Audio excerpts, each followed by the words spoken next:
I know that the Leader of the House prizes democracy, one of this country's greatest exports. So will he agree with me that it does not deserve the treatment it was given in the Queen's speech?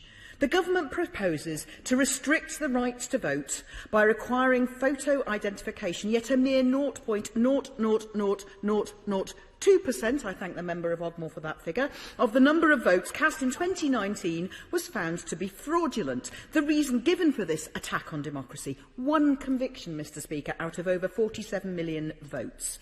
Ministers have said, well, we have to pick up ID. We have to have ID to pick up a package. We should for voting.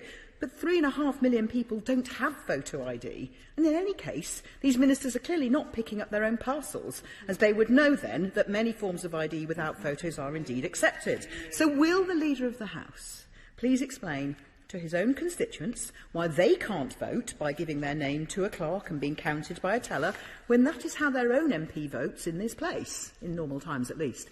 Will he join me in saluting the respect the British public has for democracy and reconsider this government's reckless, expensive and anti-democratic decision? And it is important that elections are fair and proper.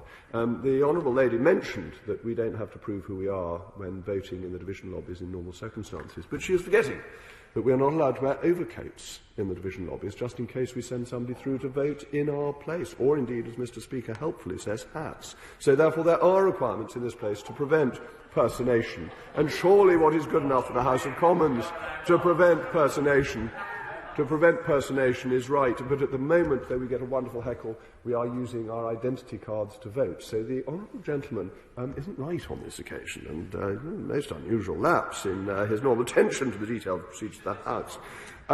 So having a photographic identification is ensuring that a problem doesn't arise.